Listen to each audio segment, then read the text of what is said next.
Panggilan sepupu ini terasa sangat menusuk telinga Jason. Wajahnya dingin dan ekspresinya tidak terlalu bagus. Tidak boleh. Sikapnya membuat Stefan tertegun sejenak, lalu dia mengangkat tangan dan menyentuh hidungnya. Boleh. Yasmin menyadari suasana di sini tidak beres. Dia segera datang ke pintu dan bertanya pada Stefan sambil tersenyum. Sudah begitu malam, masih belum tidur?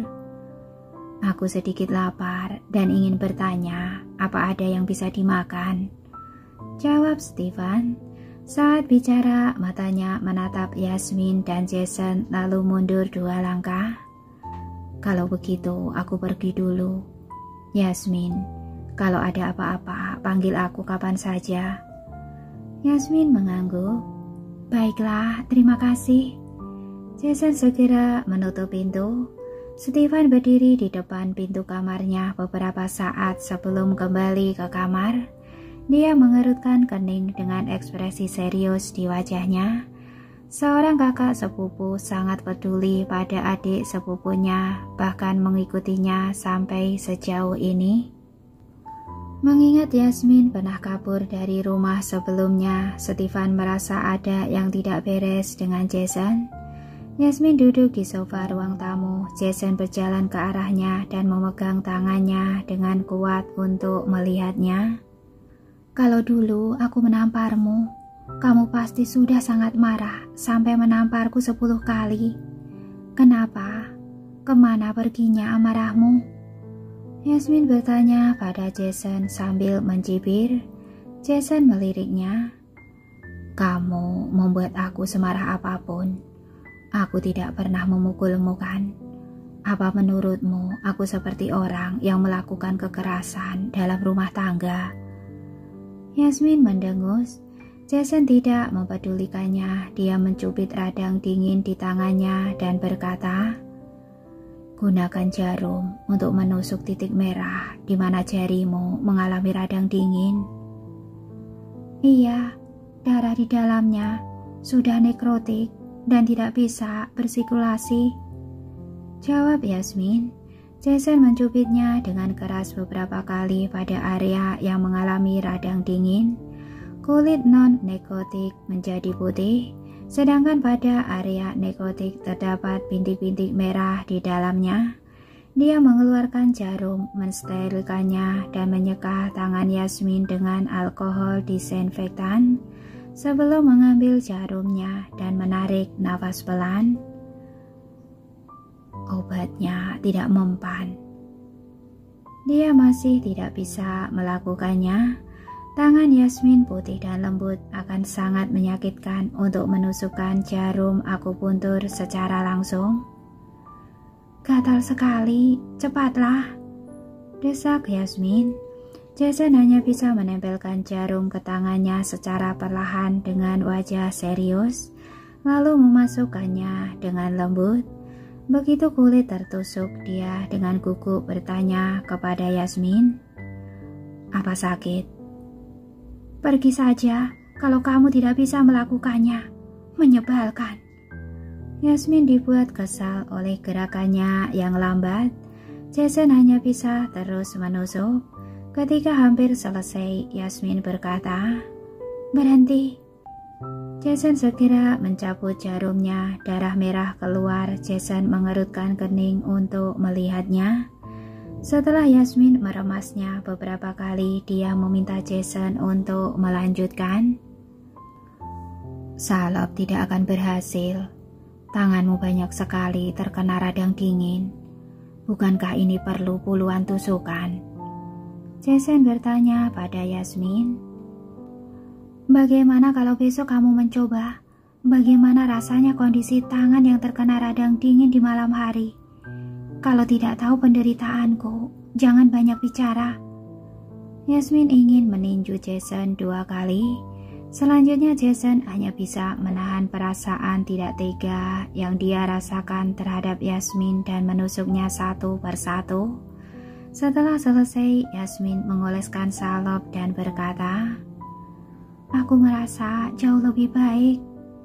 Dia melepas kaos kakinya. Di bagian kaki juga ada, tapi di bagian kaki agak serius ada juga yang sudah merah dan bengkak. Jason melangkah maju dan menjepit kakinya. Yasmin terkejut menarik kembali kakinya secara naluriah.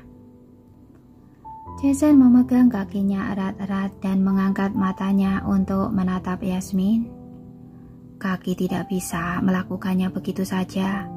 Kaki lebih sensitif terhadap rasa sakit dibandingkan tangan. Aku akan menahannya. Yasmin merasa sedikit gatal. Dia mengerutkan kening dan berkata, "Lepaskan aku."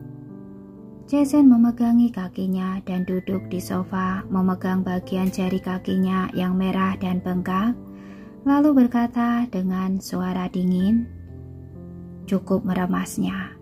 Apa kamu tidak membeli sepatu hangat?" "Tidak ada gunanya," jawab Yasmin. Dia sudah memakai sepatu boot salju, tapi setelah seharian sibuk di tengah salju, sepatunya sering basah. Setelah duduk sebentar akan terasa dingin. Jason tidak berkata apa-apa. Dia perlahan meremas kaki Yasmin dengan ekspresi tegas di wajahnya. Setelah diremas olehnya, rasa gatal Yasmin perlahan mereda. "Bagaimana?" Jason bertanya pada Yasmin. Tangannya sedikit sakit setelah meremas selama setengah jam. "Ini lumayan." Yasmin sedikit malu. Bibir Jason sedikit melengkung. Dia menggerakkan tangannya dan berkata pada Yasmin, "Pergilah mandi. Aku juga akan kembali. Nanti aku akan kembali untuk mengobati telingamu." Seketika Yasmin menolak. "Tidak perlu, aku baik-baik saja." "Aku dengar kalau kulit telinga sampai sobek karena dingin. Daging merah akan terlihat dan setiap hari akan keluar cairan transparan. Dipegang sedikit saja akan sangat sakit setengah mati." Jason berkata saat kuliah di luar negeri dia pernah melihat teman kuliahnya seperti itu. Hati Yasmin bergetar ketika diberitahu hal itu. Ia menatap Jason lekat-lekat dan berkata, "Jangan berbohong padaku." "Kamu periksa saja. Untuk apa aku berbohong padamu?" Setelah mengatakan itu, Jason berdiri dan berencana untuk pergi. "Sebelum datang, kirim pesan dulu," Yasmin mengingatkan. Jason tersenyum, membuka pintu dan pergi. Setelah kembali ke kamar, ia memanggil asistennya. "Pak Jason, ada perintah apa?" Asisten itu bertanya dengan hormat. "Besok aku akan pergi ke lokasi syuting. Kamu tanya dulu, apa ada mobil besar dengan kotak kargo untuk disewa?" kata Jason pada asistennya. Asisten itu mengangguk. "Sewa berapa?" "10 sudah cukup," jawab Jason.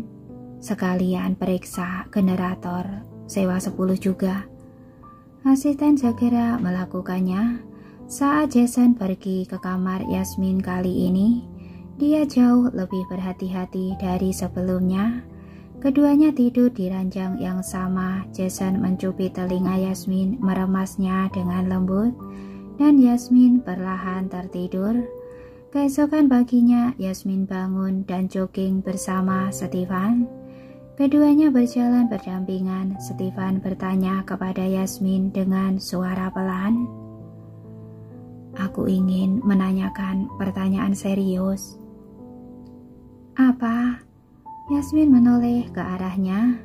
Stefan menjilat bibirnya. Setelah beberapa saat dia bertanya dengan agak dilema, "Apa perlakuan kakak sepupumu padamu agak aneh?" "Hah?" Yasmin tidak mengerti. Stefan tidak bisa menahan diri untuk berkata, "Dia kakak sepupumu. Apa kamu tidak merasa sikapnya yang penuh kendali padamu sangat tidak normal?" Ketika Yasmin mendengar ini, dia tidak bisa menahan tawanya. "Kenapa kamu tertawa? Stefan bertanya dengan sedikit malu, takut dia salah menebak. Dia tidak mengendalikanku. Masalah di antara kami agak rumit, tidak bisa dijelaskan dengan singkat, kata Yasmin. Dulu Jason yang tidak mau mengatakan soal pernikahan mereka, tapi sekarang dialah yang tidak mau. Kamu hanya perlu memberitahuku kalau hubungan kamu dan dia bukan hubungan yang tidak normal seperti yang aku pikirkan, kata Stefan dengan gugup. Mungkin segala sesuatu di antara kami berbeda dari apa yang kamu pikirkan, jawab Yasmin sambil melihat ke depan. Stefan menoleh padanya. Pagi hari, langit sangat biru dan lampu jalan berwarna hangat menerangi salju di padang rumput taman, membuat langit dan bumi berkilauan, sehingga kulit Yasmin tampak seindah ditaburi bubuk emas saat dia berkeringat. Kamu tidak mengatakannya, tentu saja kami tidak tahu. Stefan terkekeh. Yasmin ikut tertawa. Setiap orang mempunyai privasi. Iya, aku mengerti, jawab Stefan ketika hampir waktunya untuk sarapan. Yasmin dan Stefan kembali ke hotel sambil mengobrol dan tertawa. Di lobi hotel, Jason menyaksikan mereka jogging sambil mengobrol dengan gembira melalui pintu kaca. Rasa dingin muncul di matanya. Yasmin melihatnya, senyum di wajahnya memudar dan dia berbisik kepada Stefan, "Aku naik duluan bersamanya." Ingatlah untuk sarapan, Stefan mengingatkan dengan hangat. Jason mendengus dingin. Keduanya masuk lift lain. Jason segera bertanya dengan tidak senang, "Apa kamu menyukai Stefan?" "Oh, apa di matamu aku menyukai Stefan?" Yasmin bertanya sambil mencibir. Jason tercekat dan berkata dengan tidak puas, "Itu berarti Stefan tertarik padamu. Kalau tidak, mengapa dia begitu memperhatikanmu?" "Aneh, dia tertarik padaku. Kamu malah mencari masalah denganku. Kenapa bukan padanya? Kamu pengecut." Yasmin merasa lucu dan bertanya pada Jason, "Kamu benar-benar ingin aku membuat masalah untuknya?" Jason tiba-tiba bertanya dengan suara yang dalam. "Jason, jika kamu membuat masalah lagi di tempat kerjaku, mulai sekarang kita akan menjadi orang asing." Yasmin memperingatkannya, "Aku membuat masalah untuk mereka. Kamu melindunginya. Jadi aku tidak punya pilihan selain diam." Jason menyilangkan tangan di depan dada, nadanya penuh sarkasme. "Kalau begitu tahan saja. Bukankah kamu juga sering menyuruhku tutup mulut? Hanya saja situasinya sudah terbalik." Yasmin tampak tidak peduli. Jason tiba-tiba meraih pergelangan tangan Yasmin, memeluknya, memegang dagunya dan mencium bibirnya. "Aku tidak bisa menahannya lagi." Yasmin menginjaknya dan berkata, "Mengapa kamu begitu gila? Ada kamera pengawas." "Memangnya kenapa? Hotel ini tidak dikelola oleh kru. Kamu takut mereka akan memeriksa kamera pengawas sepanjang waktu?" Jason bertanya dengan percaya diri sambil memegang pinggangnya. Yasmin berjuang untuk mendorong Jason menjauh. "Walaupun bukan lokasi syuting, juga harus mempertimbangkan. Apa di hotel ada orang yang merekam diam-diam?" Yasmin memelototi Jason dan berkata. Jason mencibir, "Apa kamu takut hubunganmu denganku akan terungkap?" "Sama seperti saat itu kamu merendahkanku. Kamu takut pernikahan kita akan terungkap." Yasmin mencibir tidak mau kalah. Jason melepaskannya dan menatapnya dengan mata yang dalam. "Yasmin, aku hanya ingin bertanya padamu. Di dalam hatimu, Apa perasaan bisa begitu mudah dihilangkan? Dia ingat dengan jelas Yasmin menikahinya karena sangat mencintainya.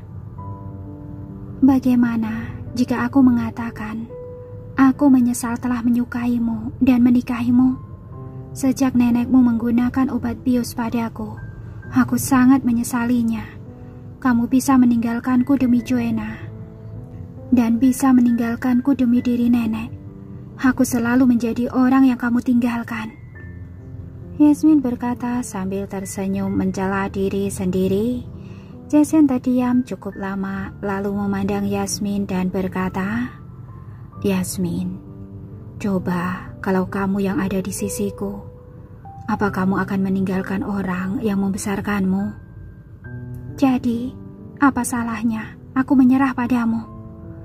Yasmin bertanya padanya. Itu hanya sebuah kesopanan. Selain itu, bagaimanapun Jason tidak bersedia menceritakan tentang Joanna. Sudah sampai seperti ini masih menyembunyikannya darinya. Mulai sekarang, jika kakek merindukanmu, aku akan membawanya menemuimu. Jason memberi tahu Yasmin dengan tenang. Aku hanya berharap kita tidak berhubungan lagi, kata Yasmin dengan tegas. Jason mengerucutkan bibirnya, tiba-tiba merasa sedikit tidak berdaya. Kembali ke kamar, mereka berdua sarapan. Jason tiba-tiba bertanya, sejak kapan kamu menyukaiku? Apa kamu bisa memberitahuku? Makan. Yasmin tidak ingin membahasnya. Walaupun mau menjatuhi hukuman mati padaku, kamu seharusnya membuatku mengerti alasannya, kan? Jason tersenyum dengan tenang seolah sudah menerima kenyataan kalau Yasmin menyerah pada dirinya. Yasmin teringat kejadian yang sudah terjadi lama sekali ketika dia tenggelam di laut. Jason yang tubuhnya tidak sehat, biasanya tidak suka bicara dengan orang lain dan memiliki mata yang muram, mati-matian membawanya keluar dari bahaya di saat-saat kritis. Mata Yasmin sedikit merah dan air mata jatuh ke meja tanpa peringatan. Jason tertegun sejenak dan segera mengeluarkan tisu untuk menyeka air mata Jason. Karena pemuda itu telah menyelamatkannya, dia bersumpah untuk berkomitmen padanya dan mempertaruhkan nyawanya untuk bisa dekat dengannya. Tapi dia tidak tahu kenapa menyukai orang sangat menyakitkan. Selama 3 tahun itu, cintanya seperti beban bagi Jason, diabaikan dan dibenci. Perasaan yang menurutnya sangat tulus ini ternyata adalah sesuatu yang dibencinya. Setelah memahami ini, dia sama sekali tidak berani langsung menghadapi cinta yang pernah dia miliki untuknya. Perasaan paling murni yang dia miliki terhadap Jason saat masih muda telah hancur berkeping-keping karena rasa jijik Jason. Yasmin tidak bisa menyatukannya kembali dan tidak memiliki keberanian ini karena dia takut akan perasaan yang dibenci ini. Jason, kamu telah menghancurkan cintamu padamu dengan tanganmu sendiri. Sudah tidak akan bisa kembali. Ditambah lagi, tekanan emosional yang sudah diberikan nenekmu padaku sudah tidak bisa ditolerir lagi. Aku tidak akan bisa menoleransinya lagi. Ditambah lagi, dia membenciku. Itu saja, jangan menanyakannya lagi. Yasmin menangis. Jason yang duduk di sebelahnya memeluknya dan menepuk punggungnya. Aku tidak akan bertanya lagi. Kamu tidak perlu menoleransinya. Mulai sekarang, kamu tidak perlu ke sana lagi. Ketika para guru mulai sibuk di pagi hari, Yasmin melihat 10 truk besar diparkir tidak jauh dari lokasi syuting. Dia sedikit terkejut jadi mendekati staf dan bertanya, "Kenapa tiba-tiba mendatangkan truk?" "Oh, ini semua berkat kakak sepupumu. Dia bilang semua orang bekerja terlalu keras, jadi menyewa 10 kompartemen truk dan berencana menyatukannya, dibagi menjadi sisi pria dan sisi wanita, dan di dalam ada generator untuk pemanas listrik, supaya semua orang bisa menghindari hawa dingin. Staf itu menjawab dengan senyuman di wajahnya. Yasmin mengangguk, merasa sedikit aneh di dalam hatinya. Saat berjalan menuju mobil, dia masih sedikit ragu. Jason menyaksikan di tengah salju saat kereta diangkat dengan derek dan perlahan-lahan disatukan. Dia baru sadar saat Yasmin sudah sampai di sisinya. Dia menoleh pada Yasmin lalu mengamati matanya dengan cermat. Setelah beberapa saat dia berkata, "Matamu masih sedikit merah. Apa kamu sudah menggunakan obat tetes mata yang kubelikan untukmu?" Yasmin bergumam, suasana hatinya sedikit rumit. Jason tidak bisa memaksa Yasmin untuk mendekatinya karena ada begitu banyak orang. Penampilan Yasmin yang menangis pagi ini membuatnya merasa bersalah padanya. Karena rasa bersalah ini, dia semakin tidak mampu mempersulitnya di depan semua orang. Chandra mendekat menatap Yasmin lalu tersenyum dan berkata kepada Jason, "Pak Jason sangat peduli pada Yasmin. Setelah ada tempat untuk menghangatkan badan, para aktor akan merasa lebih nyaman." Jason mengangguk. Sebelumnya dia ada urusan sampai menunda pekerjaan kalian. Tapi sebagai asisten, dia tidak bisa berbuat banyak. Sebagai kakak sepupunya, aku menggantikan dia menebus kesalahan dengan memberikan lingkungan yang hangat. Ini bukan apa-apa. Kata-kata ini membuat wajah Chandra memerah. Pak Jason sangat perhatian. Dia memarahi Yasmin dengan kasar. Perkataan Jason membuatnya ingin bersembunyi karena malu. Yasmin juga merasa sangat malu. Kata-kata Jason membuat dia dan Chandra merasa tidak nyaman. Tidak lama kemudian mereka memasuki lokasi syuting. Saat Stefan sedang berakting melawan Irina, dia secara tidak sengaja melihat sarung tangan yang dikenakannya.